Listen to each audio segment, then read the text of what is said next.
back to Cincinnati Zoo Tales. I'm Jenna. And I'm Mark. Thank you all for tuning in for another episode.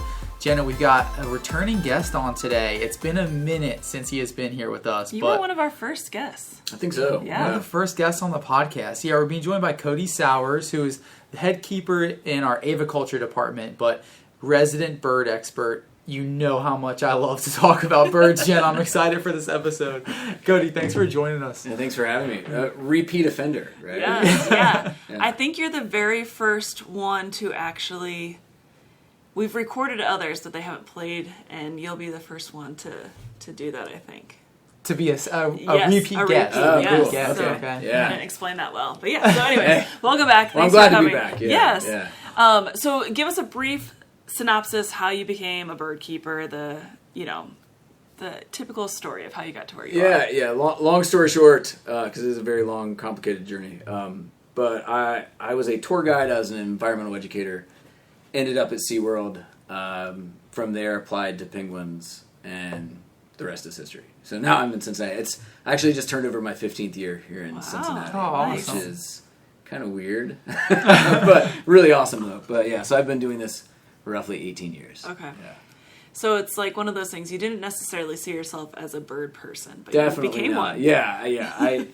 That was never my goal, was to be a zookeeper, and it just kind of happened. So Penguins are what did it, right? Like, that's your true love, right? now they are. Now they are. Yeah, at the time they weren't. I mean, I really like birds of prey and things like that. Okay. And then I actually applied to the wrong job. So that was my mistake at SeaWorld. That ended up being like the best thing ever. I applied to the wrong job. That was really stupid. But you know, it worked out pretty well. Yeah. So now penguins are my jam. That's incredible it worked out like that, though. You fill out the wrong application. I did, yeah. It works out. Didn't realize till the job interview. And it was just, oops. But you're great. We'll just hire you anyways. So. Yeah, it just worked out, you know. So I was about to say, what was that moment like for you in the job interview where you realized it wasn't what you expected? It was like the biggest gut punch I've ever had in my life, because, you know, I ended up asking, like, hey, why are we talking about penguins? It's like, well, this is a penguin job. And I'm like, oh. And it's like, well, you'd be really good for the penguin job, or for this other job. I'm like, oh, great, because I thought I was applying for Birds of Prey in their avian center. And the curator at the time was like, yeah, you can't apply for that. The job's closed. And so, like, I left the interview, and I called my wife. We were just married, and I was like, I just made the biggest mistake of my life. Like, Oh, no. I just messed up. And then I got a call later, like, hey, you want to work with penguins? I said, yeah, let's do it. And yeah, the rest is history. So, yeah. That's wild. That's a really good start. Like that's one of our Yeah. most interesting starts to how you got to where you are. Oh, yeah, stories. yeah. So Yeah, I feel like it's like the inverse, right? Because normally it's like people are like scratching tooth and nail just to get Yeah. into this field, and then it's like you just kind of like tripped up into it. I was and just it a moron. great- Yeah. Yeah, it's all good. So you guys have different areas that you kind of specialize in the birdhouse or bird Yeah. department. Mm-hmm. What is your specialty? So my specialty would be seabirds, and I've spent the majority of my career working the seabirds. I mean, myself and Ricky, as the head keepers, we have to basically work in everything in our department. We have about 126 different species, so we have to know a lot about a lot of stuff. Yeah. But for me, my background has mostly been seabirds, and that's what I'm most passionate about in the avian world. So. Okay, so can you give us examples of seabirds that people like? What would be considered a seabird? Yeah, obviously penguins are the most popular seabird, probably the most popular bird, I would say, penguins. And then you have everything like your whole alcid family, so common murres, puffins, the different puffin species, a lot of little seabirds. You can think of certain loon species would be considered that. So any birds that are spending the majority of their time on the water, I mean, you could even say like a stellar sea eagle would be a seabird. Okay, really? So, you have a wide variety of birds, from raptors down to like little marbled murrelets, which are a really tiny, Alaskan alcid species. Really, really weird bird, but, you have a wide variety. So if you're spending all that time at the ocean, you're pretty much in that seabird category. Yeah, Okay. and I think that's one of the toughest parts for, at least from outside looking in, for your department is just the variety that you do work with. Even obviously among shorebirds, there's plenty of variety, but then expanding, like you said, you work with 126. 126 roughly is what we have, yeah. And it's really cool for us. I think Cincinnati has a great bird group. I mean, we've got out of all those species, so many zoos don't even have bird departments. Mm-hmm. And that's really weird to me as a bird person. That's really odd, but I always view and I always judge zoos by their bird collection. Because if you have a lot of resources going to a species that most people aren't coming to see, that says a lot about your zoo. Mm. And so we have a lot of really cool stuff going on here, but having such a good diversity of birds here, I think, is fantastic. Yeah, no, that's a good way to put it. I never really thought about it like that, but like, not to say that elephants and rhinos don't need care, right? Of course they do. But like, it's easy to kind of put your focus towards those really large, charismatic species. They bring visitors in, but some of those species that many visitors might not know about or might not necessarily be coming to see, like when a zoo invests its funds in that kind of conservation, it matters. Yeah, we know the majority of folks are coming to see Fiona, and that's awesome. But when Hippo Cove gets too crowded, we hope they trickle into the birdhouse and might see something completely different that they weren't expecting to see. It's kind of like how in our building we use penguins as like a gateway bird.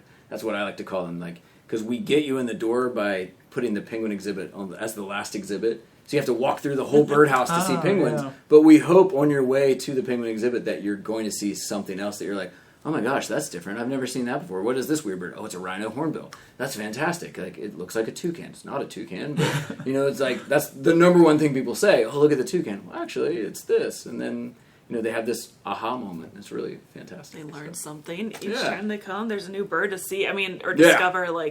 I don't think I know even half of the birds that we have here at the zoo. I've been here for a while.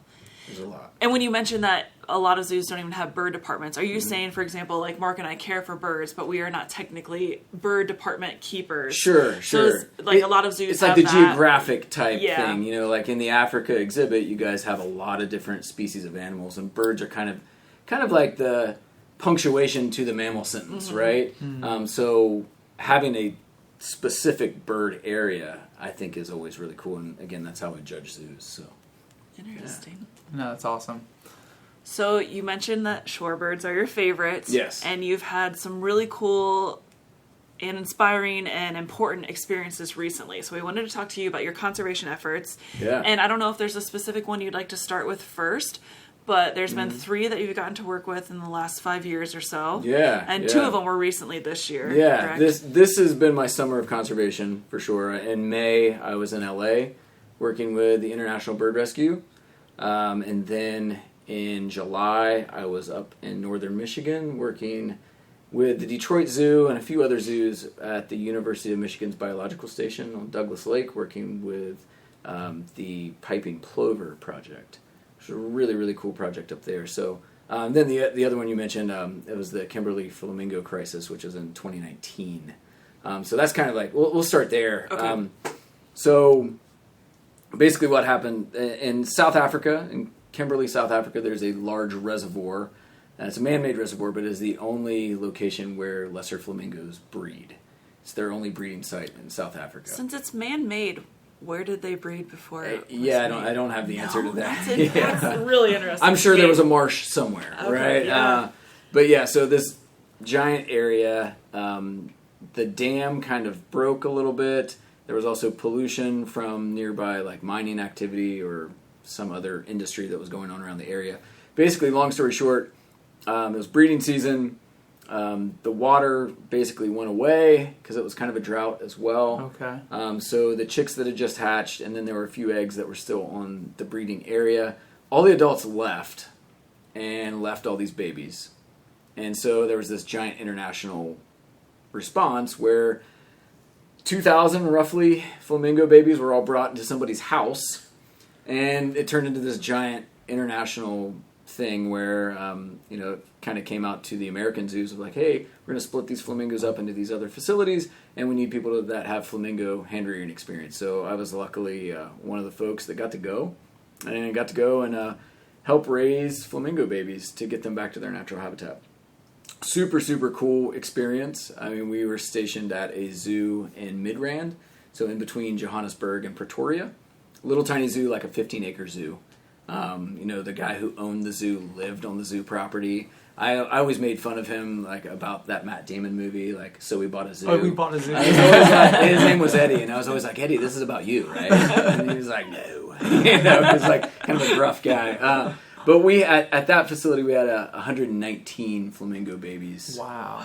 And then we were basically, when I started, we were feeding them like 6 times a day, tube feeding 119 babies 6 times a day. And then when I left, we had gotten everybody to eating on their own, so that we were tube feeding like 3 birds like once a day. It's a huge difference. Yeah. And Yes. tube feeding has to be so stressful. Like, Yes. there's an art to that. There absolutely is, and that's luckily why. Like, I have a very weird skill set. This job has given me a weird skill set, and tube feeding is one of them. And tube feeding flamingos is really, really stressful because if you make a mistake, you're probably going to kill that animal. Unfortunately, like with tube feeding, so it's a really delicate process. But when you have 119 birds, you have to kind of 6 times a day. yeah, and like, then you're doing weights, and then you're preparing food, and then we're doing a lot of washing things. And then we were in like a side area where it was like a retired lion's like exercise yard, and then there's like shift gates, and he was on the other side. Oh, And gosh. it was just really bizarre, Oh, my and then you're in another country, and then it was fascinating. But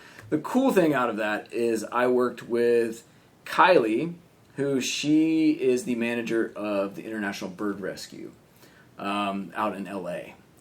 So we kind of, talking a little bit about like what she does and like what our zoo does, and talked about our crew conservation grant.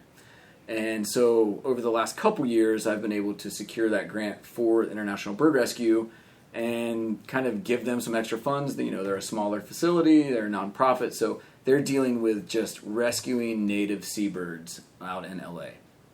They've done a lot of really, really cool work. They deal with a lot of pelicans that have fish hooks in them, which is kind of a big thing. Sometimes pelicans that get slashed, like their pouch gets cut. Sometimes that's deliberately.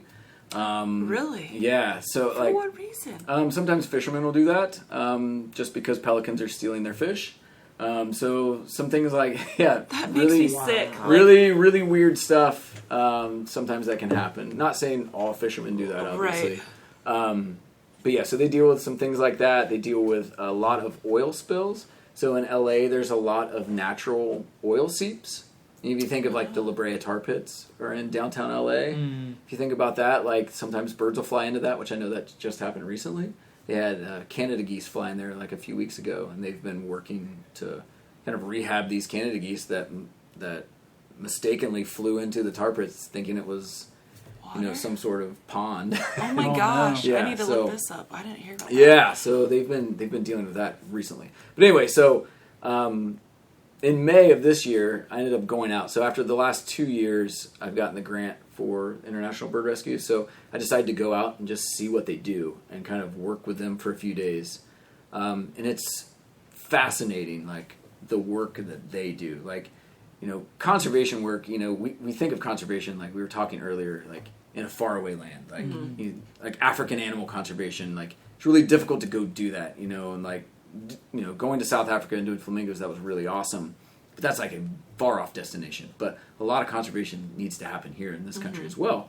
And so bird rescue is kind of filling that niche for what is happening with those western seabirds. So I went out and worked with them for a few days, and it was very, very fascinating, the pace of how they operate.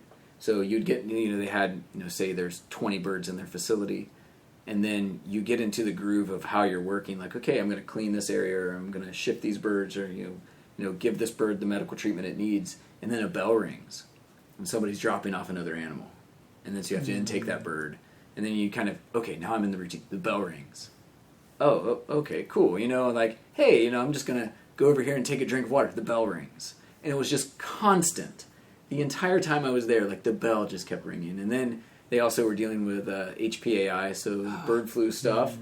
So certain birds would come in, and then they would have to don all their gear, and then go and, like, intake that animal, and then start all that process on the bird flu side of things. So it was just fascinating. And then you've got birds that are getting ready to be released. You've got birds that are there for a little bit longer-term care.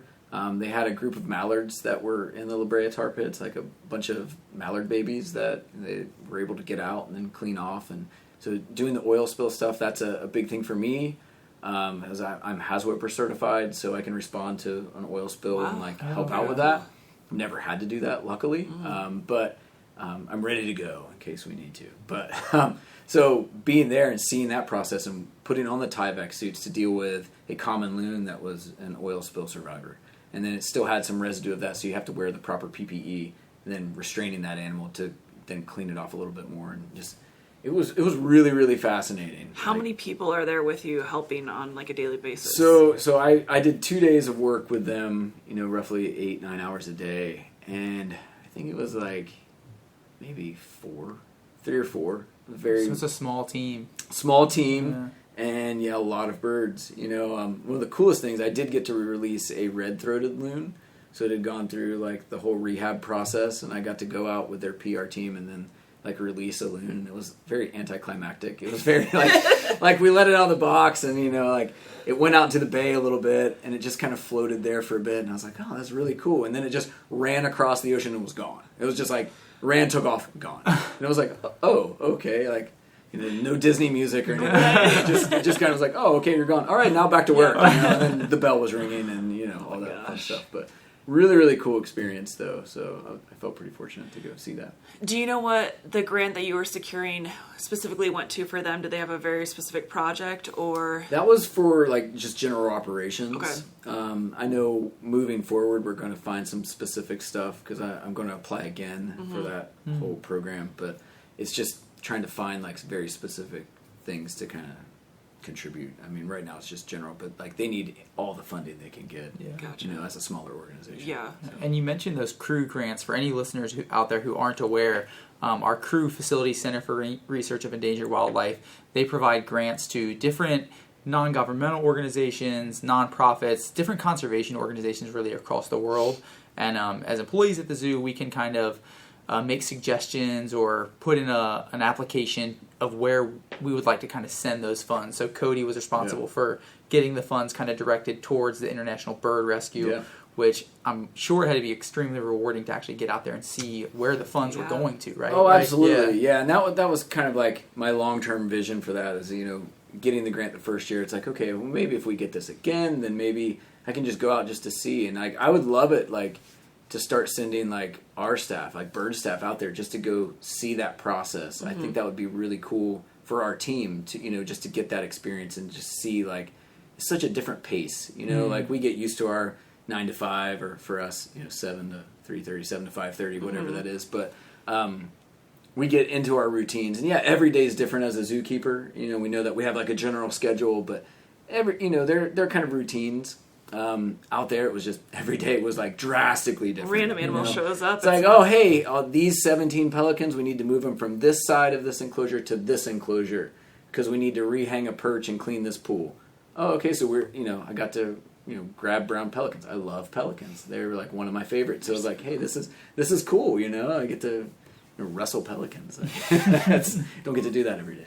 Are they running off of donations specifically, like for food? Because that's a lot of different species to be getting food for, and like having the right resources. They're all different ranges of types of birds. Like they go through a lot of fish. It's kind of like Well, I guess if they're seabirds, seabirds, it's mostly fish. So that's been that was kind of what they were dealing with. That makes sense. I guess that makes it a little bit easier. Sure.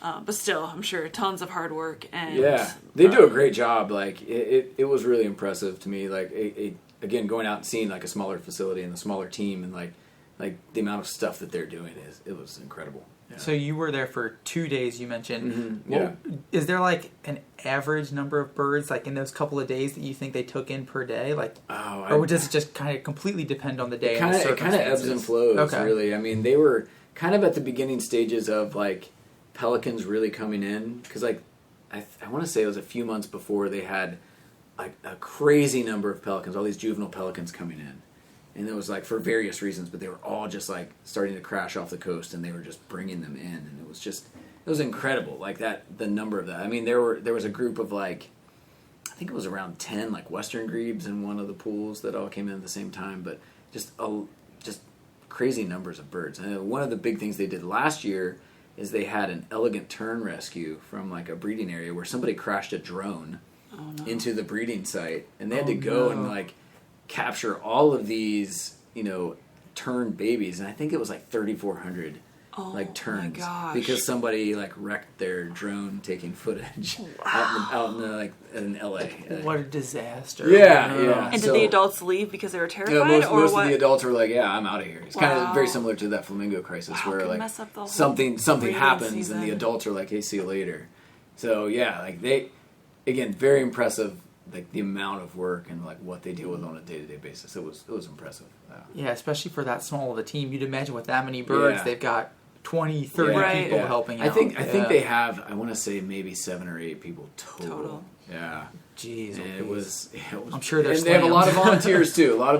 Too. And some of the volunteers have been doing that for a long time. Some of the volunteers I'd met. So that was kind of cool. Rehab people are amazing. Like they sacrifice so much because you don't know when an animal is going to be injured or ill or need to come in. And and you're not compensated well. That is for sure. That was like my dream job. My first internship I ever did was native wildlife rehab, and then I'm like, wow, you guys sacrifice so much. And hardly. Yeah, it was like 60 volunteers and 2 paid positions. It's like impossible. Yeah. So it's very admirable. Yes. Were you able to kind of learn anything like in particular that you can think of as far as like care techniques, animal handling that you were able to kind of bring back to our zoo that you learned there, or did you kind of have the skill set before you went out there and you knew kind of what you were getting yourself into? Yeah, I kind of knew what I was going to get into. Okay. I mean, kind of bird restraint and bird handling is all very similar.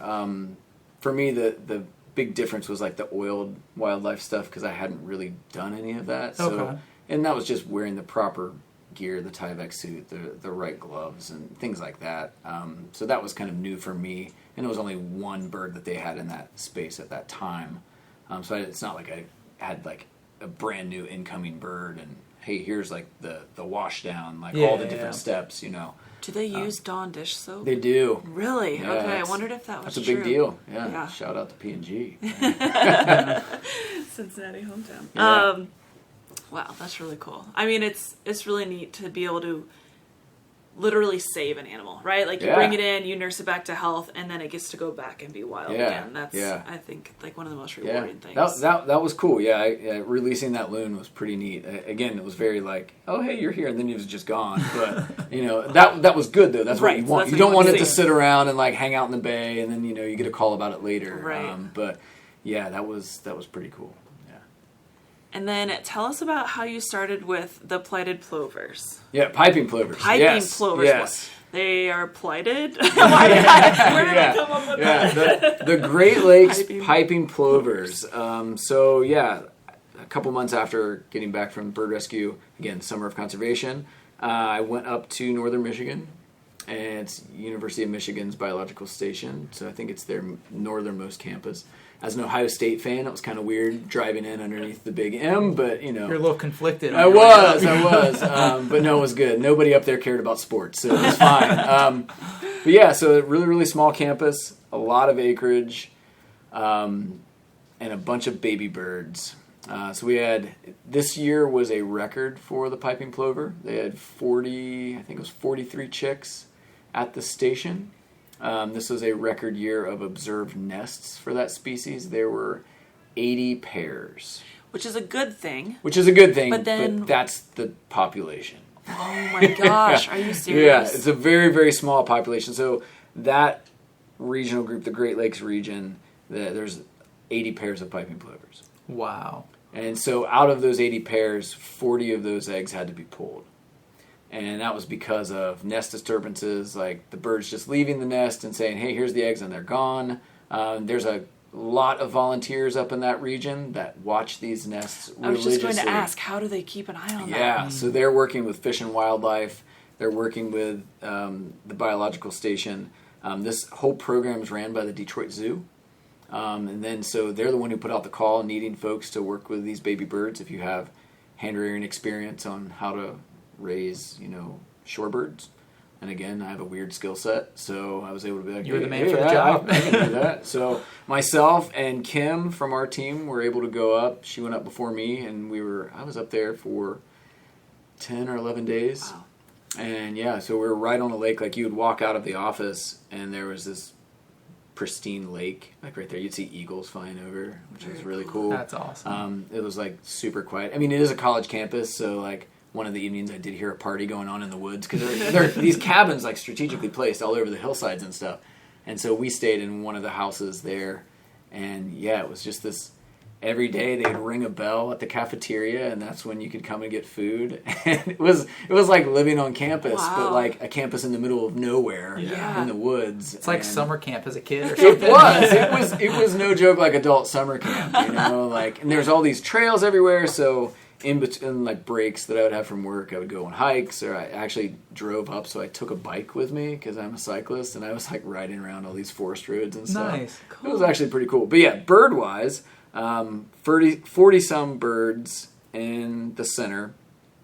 It was the busiest year they've had. Can I interrupt you and ask, why are they so endangered, or why are there so few left? Yeah, so unfortunately for the piping plover, where they like to live is where we like to go play. And that's kind of the big thing. Just folks being in the area, enjoying the beaches in the summertime. People having their dogs on the beaches, letting their dogs run off leash. That was a big thing in like these wildlife areas. So the birds get spooked. They spook really easily, and then they're gone. They just don't come back. And they don't come back. Yeah. So their whole thing is like, from the bird perspective, is hey, like, I'm going to preserve myself. I can have eggs next year, which is a bummer for the overall population. But again, this was a record year, and so 43 chicks. I think the majority of them did go back. And so they went to different areas in the Great Lakes region. And then so they could, because at 28 days, they're pretty much adult size and they're running around. And then they go and they would be let out in these areas where their other populations are. And then they would get in with those groups, and then they would start migration.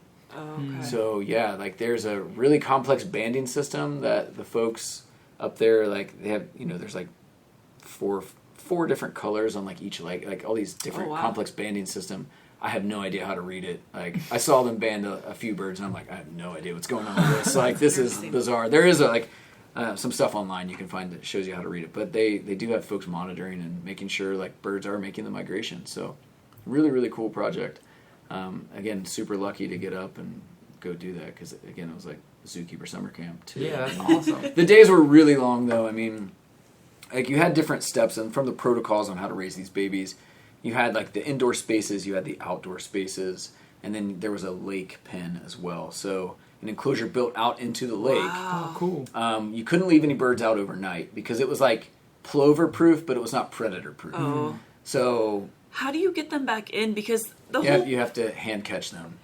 Interesting, because I have very little knowledge, but I did do an internship with a wildlife rehab center, and like you have to be really careful, and you can probably explain better than I could about imprinting and making sure that they learn how to be wild birds and not want to go to people, and obviously catching them they wouldn't necessarily like that, but like do you have to worry about them with that? Oh, absolutely. The cool thing though that they were doing up there is they had this little like audio recorder, and so anytime you handled the birds, you'd play the plover alarm vocalization. Wow. So basically that's signifying to the birds, hey, something bad is happening. Yeah. Because it's like all these alarm vocalizations. So you'd play that, you'd catch them in a net or catch them by hand, put them in a crate, move them back to the building. That sounds like a lot of work. It was a lot of catching birds. Yeah. But yeah, so it's, this little enclosure out in a lake. We had to do like maintenance to that, throughout the time. You had to do a perimeter check every day, and the reason why we couldn't leave them out at night in that enclosure is every morning we'd find mink tracks around the entire enclosure, and so it was like, that's not okay. Yeah. They're looking for a snack for sure. Absolutely. And so there were outdoor enclosures that were attached to the building that they were able to go outside at night, and that was a little bit more secure. That was predator proof, 100%. So we were able to have them out at night, but you'd go through different stages. So the first night they would go out, you would have to get up at like 2 a.m. and like 4 a.m. to make sure everybody's okay. Oh my gosh. And you'd do a head count at those times. For me, luckily, I get up usually around 4 a.m. every day. I'm one of those weird people that gets up and works out in the morning. Wow. Yeah. 4 a.m. Yeah. You're a weirdo. I know. I'm going to say it. I know. It works out for me. I know it's not for everybody. But yeah. Just impressed. 4 a.m. Yeah, so that was kind of normal. I would get up. I'd go check the birds. I'd go back to the house and make coffee, and then I'd go sit by the lake and watch the sunrise. Awesome. Super cool. And like the other cool thing about that lake is you're up so far north, there are common loons on that lake, and they vocalize all night. So the first night I couldn't sleep because it was just this constant vocalization, and that's all you would hear is just loons. And then by the third night, everything's fine. Yeah. Yeah, the first night you're like, what the heck? Really, really cool project though. Like they do some really, really awesome work. So that's awesome. That's such an interesting technique too. I wouldn't have thought to play a bird's alarm call so that it doesn't positively associate with the humans. Right? Like that's genius because they need to be scared of humans. Oh, right? absolutely. Yeah. And it's a really cool setup they have up there. Like the little recorder, they have incubator set up from the Detroit Zoo, and there were eggs that were like all the babies that were in the center all hatched from eggs. So you have to have staff up there that knows what they're doing incubation wise, knows how to hand rear birds, from the get go. So again, that's why like myself and Kim, we were up there, and like it was kind of at the later stages. There was one egg that hatched when I was there. This bird. He started the hatch process, and I was the only staff there that was experienced enough to deal with it. So I was talking a lot with Detroit's curator. Hey, here's how we're going to do this. Usually, within 24 to 48 hours, a bird is once it's in the air cell, it's out of the egg. And so hatching is like a 2-step process. You internally pip, so you break through into the air cell, and then you externally pip, so you break out of the hard shell. This bird did not go through the outer shell, and so we slowly chipped things away, and then basically I ended up pulling this chick completely out. He survived the first day, and then he didn't survive at all. So usually when you don't hatch on your own, there's a reason why. Yeah. And so that's the part of like rehab and rescue stuff that you're like, that's kind of a tough one, but that's kind of how it works. Like that bird in the wild, that bird wouldn't have made it. No, absolutely not.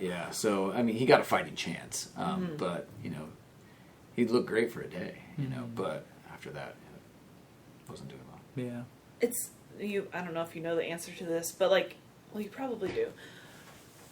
It shouldn't happen often, but if there is a bird struggling to hatch, what is the reason that you can't? Why do you have to chip away or give it time? Why can't you just pull it out of its shell? Well, usually, again, there's reasons why. It could be positioning inside the egg. Just the process of getting out of the egg is such a violent, strenuous thing for the chick. So the yolk sac is still being absorbed into the body. So kind of like us and the placenta, if you think of humans or mammals. So with that yolk sac, it has to be pulled into the body, and that's basically what's feeding them for the whole time they're in the egg, but also their first day of life. Oh, okay. So if you pull them out too soon, that's not absorbed, and now you have this external yolk sac, and now bacteria, and now all this horrible stuff's going to happen to that chick. So you need them to use their legs. You need them pushing out. It's also them getting stronger on the way out, and then they're absorbing that yolk sac, and then everything goes through the umbilicus, and then everything is fine. Okay. But a lot of times if they're not hatching on their own, there is a reason why. Yeah, that makes sense. Yeah. So what would be a reason that people are so interested in saving these plovers? How did this project get started? Yeah, I want to say it started, it was in the 80s, late 80s, I think is when that started, when they realized the population was I think at its lowest, the population was at 14 pairs. Oh, wow. For the Great Lakes region. There's plovers in piping plovers in a lot of areas. But the Great Lakes region, it was 14. I want to say that was in the, mid-90s. I should know this off the top of my head, but it was in that ballpark. Okay. And then, again, all these different facilities. So, Fish and Wildlife, Detroit Zoo, they're kind of doing the heavy lifting of that. And then University of Michigan as well, giving that facility.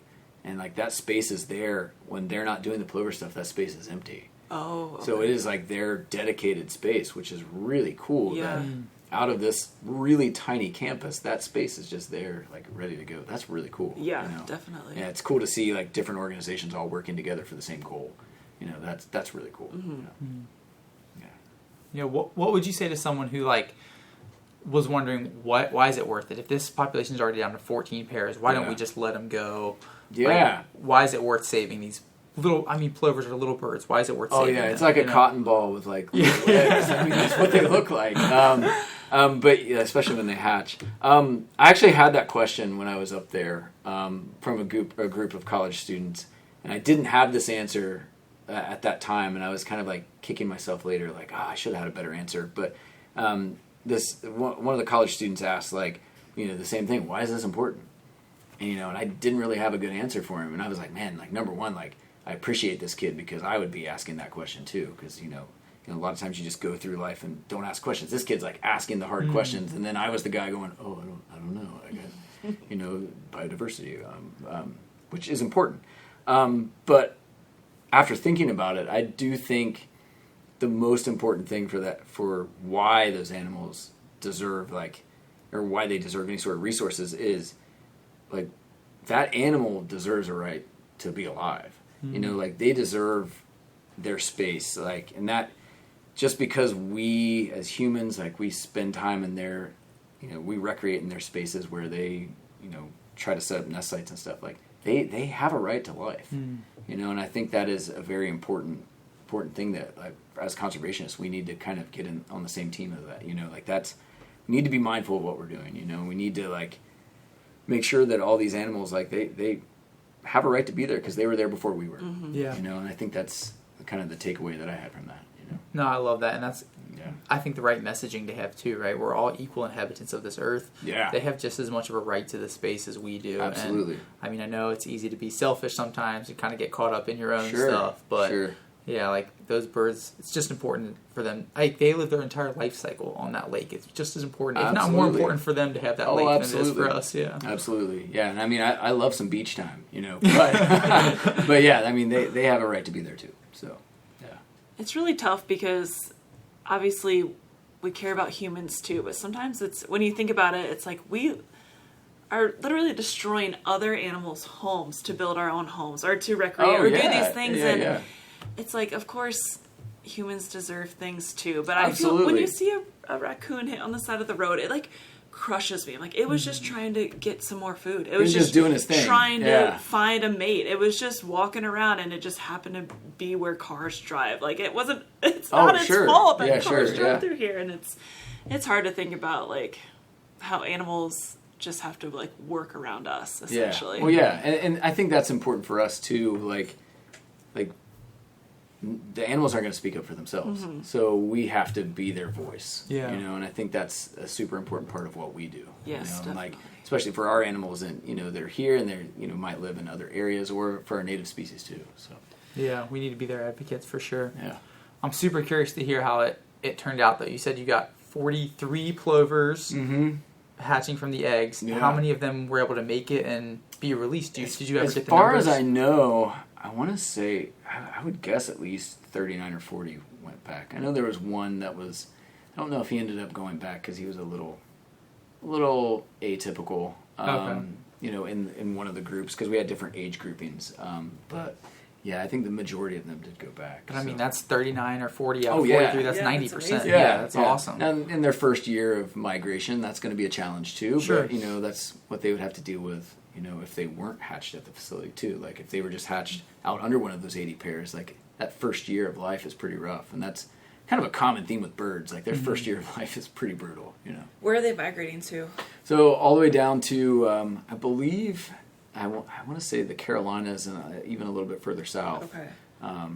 Migration in general fascinates me. Yeah. Any type of animal that migrates, it's unbelievable to me. Especially a little bird like that, right? That is such a long journey for a bird. Migration's such a weird one. But the monarchs, that like whales crossing oceans and wildebeest. It's just unbelievable. I want to talk to a migration expert. I don't know if that's a thing. Yeah. So many questions. It is fascinating. I have to use my GPS to go like 20 minutes sometimes if I've never been there. Like absolutely. It's incredible. We humans are soft, right? Yes. That's the best way to put it, honestly. Yeah, for sure. So it's unfortunate that birds need a lot of conservation and rehab specifically, but I think it's really cool that the zoo can give back through you and your efforts and your knowledge and like skill set to help wildlife here in the United States is super cool. Like, I would love to go help with any animal, and truly any animal, but like the ones that we specialize in, we can't just it's not like lions need us to go and hand feed them in the True. wild, right? Oh, Like, yeah, they don't need us to go help. So I think it's really cool that you like are looking for these opportunities and like getting to do them. So I think we as bird keepers are pretty fortunate in that regard because again our skill set is very bizarre, and being able to go and actually utilize that elsewhere I think is really cool. And then helping out a species at the same time. So it's cool for the animal, but it's cool for us too. It's like keeper enrichment, So. Do we have any plovers here? Any We types? do not. No? Okay. We do have some lapwings, which are probably the closest thing that we would have. Okay. So, hooded lapwings in our Australasia exhibit, and we have spurwing lapwings in the Jungle Trails Indoor Swamp exhibit. Okay. They're just long legs, tiny body, but they're a little bit bigger than the piping plovers. Okay. But similar ballpark. We have a question that people don't like to answer, but I'll specify it, or I'll like shrink it down, so maybe it'll be easier for you.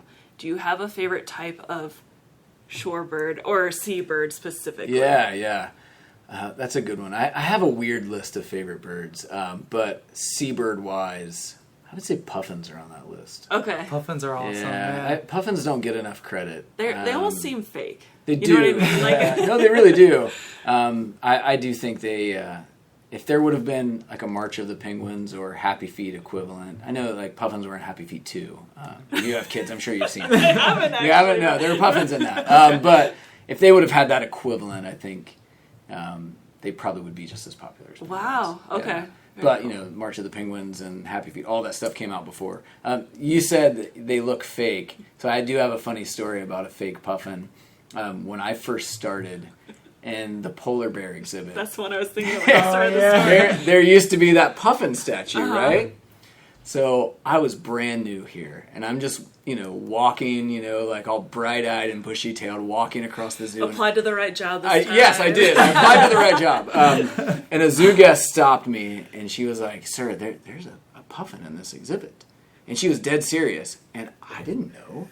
And so I'm like, "Oh my God, there is a puffin there." And so I'm standing there with the zoo guest, and like we're both like bewildered, like, how did this puffin get out? And I'm like, oh my God, like I take care of the puffins, and somehow a puffin got out, and it's going to get eaten by a polar bear. Yes, and I was like, and it's in the polar bear exhibit. This is horrible. I called somebody on the radio. Luckily, nobody answered me.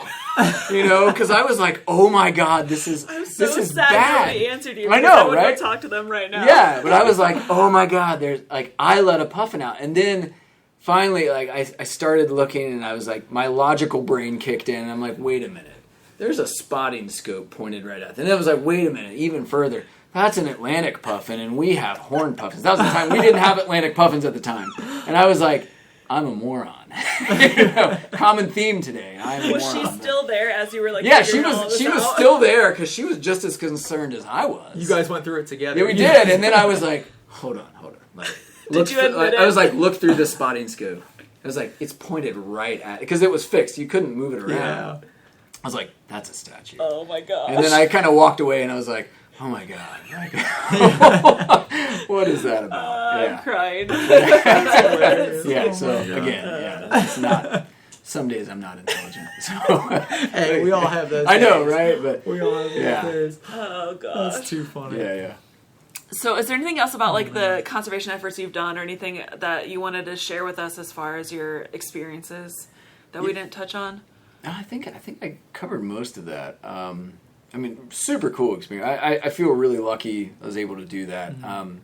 Big props to our bird department for enabling folks to go out and do stuff. I mean, that's a cool thing with our birdhouse culture is we all have our own little weird projects, and we support each other to do that. So being able to, hey, I can go for 2 weeks and be somewhere else, and everything's covered on the work side of things. Yeah. That's really, really awesome. Yeah. So big props to the birdhouse for that. And then also big props to my wife for, luckily like it's in the summer. So, I have 3 kids. So being able to be like, hey, I'm going to be gone for a period of time. Like the South Africa thing, it happened really fast. Yeah. And it was like, hey, I'm going to be gone for like 2 weeks. Is this cool? And she's like, we'll make it work. Yeah. And so like big props to her for being cool with that. Yeah, definitely. For sure. Yeah. For sure. It takes a village. It does. It absolutely does. Yeah. Definitely. I'm sure it's extremely rewarding for you to get to help out those projects, but it's also something you should be extremely proud of. Like the fact that you applied for the grants, you were able to kind of get that facility funding, and then you're able to kind of go through and help out on the backside. For sure. No, that's been really great. And, the crew is willing to help out with that, again, because it's not like a big flashy thing. That's one of my favorite things is it gives us, if we put in the effort, we can feel like we're making a huge difference as far as like getting these grants and applying for them and helping with the process and then actually giving back to whatever conservation organization we choose. So I definitely am appreciative of crew allowing those opportunities. Absolutely. Big props to them. Yes. Yeah. Well, Cody, if you're up for it, I do have a couple trivia questions for you guys. Oh, okay, yeah. Cody, I don't think we did trivia. No, we didn't. Yeah. All right, this is some statistics for just wildlife rehab, bird rehab specifically. So just about like kind of hit home why it's so important. All right. Okay. I got 3 questions for you guys today. Let's see Am I how we going to do. embarrass myself? The first one's a number question, Jenna. So that's probably a yes. All right. I'm sure. Probably a yes. To start off, I'm sure everyone kind of remembers the big Deepwater Horizon oil spill that took place in the Gulf of Mexico. Wow, 15 years ago almost now. Yeah, something like that. So this was a massive oil spill throughout the Gulf of Mexico. That, according to National Geographic, they estimated how many birds were affected by this oil spill. Either that unfortunately lost their lives or were part of rescue and rehab efforts and were able to be kind of cleaned up and sent back out into the wild. But how many birds in total did the oil spill affect? I'm sure it's depressing. Yikes. It's a lot. A lot. Fun fact. It's a lot. Kylie at International Bird Rescue, she was there doing the rehab work. Wow. Oh, no way. Spill. Amazing. Yeah. She's got some crazy stories with that. Gosh. I can't even imagine. Yeah. I don't even know. Do you have a guess? I'm always so wrong. I want to say like 1 million, but I'm probably too high for once. I'm always under. I'll give you a hint. 1 million's a little high. Okay. I'll let Cody guess next. Oh, I would just guess, I don't know, 15,000. 15,000, all right. I'll say 50,000. 50,000. You're both a little low.